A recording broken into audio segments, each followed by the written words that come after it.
wanted to say a couple of things, just a couple ideas. Listening to some Che and its Sounds of Liberation. Brent Bjork is the writer, singer. He used to play drums in a band I loved called Caius, who recently reunited within the past couple of years, I think.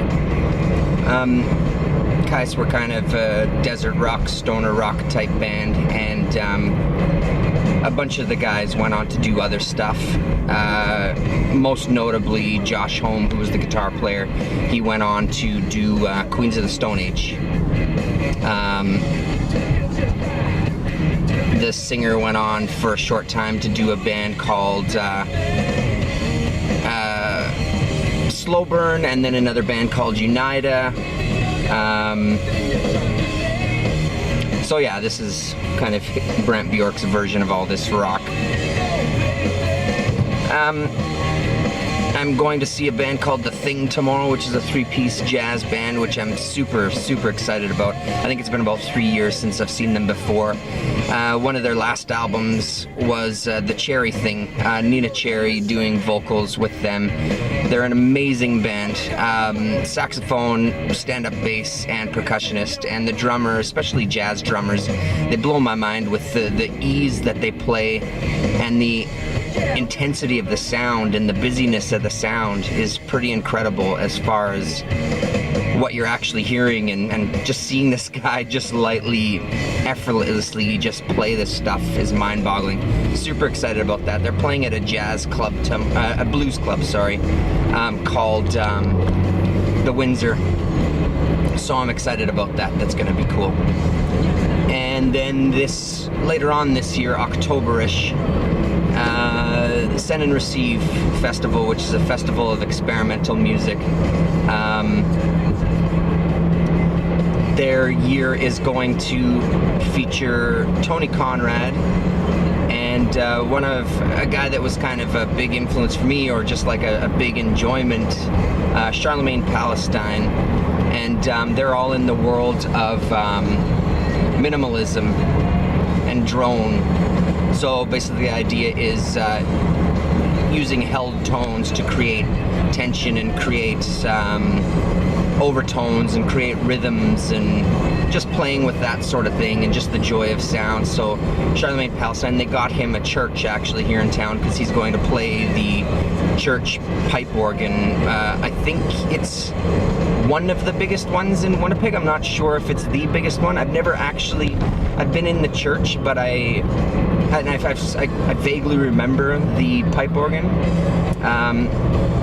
But I mean, it is Winnipeg, so we're not going to have anything as grand as other parts of the world. But I'm really curious to hear what it's going to sound like there. I think it's going to be a really cool show. A couple of thoughts about some comics. I'm reading Grant Morrison's run on Batman, or I just reread it actually. I got into a little bit of the RIP stuff. I'm still missing some issues there. I want to go a little bit further back. I'm trying to create like a big arc for myself, a kind of Damien arc. So I read that stuff. I read the first Batman Incorporated again. I found the issues of Bruce Wayne, The Return, the one-shot The Return, the one-shot Leviathan, and then reread Batman Incorporated Volume 2.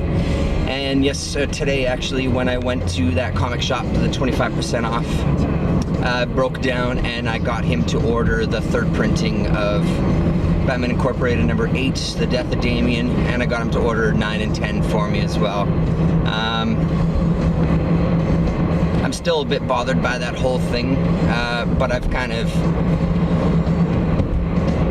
come to terms with it a little bit. I mean, the bottom line is, like I had said before, one of the things that had bothered me the most about it was that I'd been reading that book for a long time, you know, like since Batman Incorporated, the first series. So I was kind of invested in the story, and I kind of really enjoyed it, and I thought it was, I don't blame Grant Morrison, I blame collector scum is what I blame. We're gonna get right into some Batman, and bottom line is, I'm really curious what's gonna happen. I especially rereading it, there's points where it's almost crystal clear what he had intended, and there was no way that he wasn't going to do any of that stuff. It's the way that he is, you know. He pre-plans shit. He's not a guy who's going issue to issue and not knowing what it is that he's going to talk about. He's got a full-on idea. And last note on that is Grant Morrison paired with Chris Burnham in Batman Incorporated second series. Unbelievable match for that crazy, messed up story. Nobody's art could fit it more. His style is so... I've always been a fan of his. Well, not always. I've been a fan of his for a few years. Recently I sent a few people an issue of Officer Down, and that was kind of one of my first looks at Burnham's art, where that one especially was where it really jumped out at me, where it was like, wow, this guy is nuts. And it is off the hook with that, which is also what gave it that feel of an Elseworlds type of book. It really gave it a feel that it's not a part of the regular continuity. It gave it a feel that it's just this fucked up world that's going on, you know. And in issues, I think 5, 6, and 7, especially 5 and 6, I believe, where things are kind of getting more and more out of control and off the hook, and all the characters are kind of spread across Gotham, and there's various things happening to each of them. Just by the art alone, it's unhinged, you know. It's really on the verge of just breaking down completely. I know people have mixed feelings about Burnham, and people have mixed feelings about Grant Morrison, and I can completely understand that, totally understand that. For me, I think that's going to go down as one of my favorite, like this whole kind of chunk of reading that I've been doing is going to go down as some of my favorite Batman stuff, because it's just so out there. And it's interesting buying those early issues on the 300s and stuff, well, earlys, I guess 80s or whatever. It's such a different tone, and that's such a cool thing that I really like older Batman stories and stuff. Like I've always been a fan of Batman, but I don't know, there's something about this story. It's interesting. I mean, it's so hard for me. They're totally separate. It's not even the same character. It's almost it's definitely not part of the same universe. It's taking like a pulp hero and making it your own, you know what I mean? It's really all about that, which is fascinating to me. And then the last part of this video here, some really good news. Special Lady Friend now has a new name, and it's Special Pregnant Lady Friend. We're just over 4 months along now, which is fantastic news. We're both really excited, and I'm super excited. I mean, I've wanted more kids for a while. My son is 7, so I'm just really, really excited. She's an amazing woman, period, and I love her to death. And the thought of having more kids, especially with her, is incredible. So I'm really happy about that.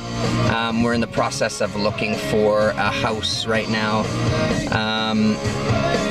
So yeah, you know, that I just wanted to share that with you guys. I mean, I'm kind of, once I was able to kind of tell people, I started telling everybody, you know.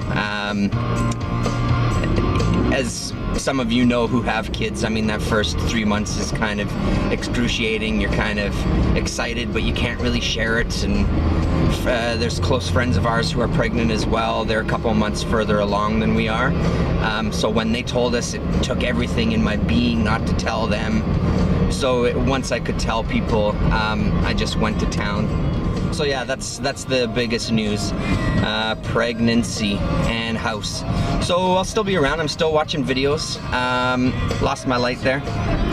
I hope you can still see me. I'll still be watching videos, and I'll still be posting every once in a while. I've got quite a backlog of videos that I've done. There's going to be a couple of videos where I'm looking at films. I've got a started going through a lot of stuff and getting rid of things, and I started rewatching some of my old movies. I don't have cable. I don't like TV. TV shows just annoy me more than anything, so I haven't had cable for, I don't know, 5 or 6 years or something. So, but I'm a big movie buff.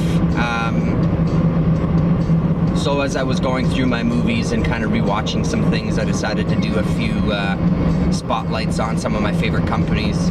So there's going to be a spotlight on Criterion Collection. There's going to be a spotlight on Something Weird Video, and I filmed a spotlight on a company called Mondo Macabro, which is kind of world cinema. So yeah, I mean, it's not comic related, and I'm still gonna do tons of comic related stuff. It's just, like I said, the urge kind of struck me to share some of my films and talk a bit about those, because they really interest me. So thanks very much for watching, and I'm gonna see you guys soon. And yeah, thanks a lot. Take it easy.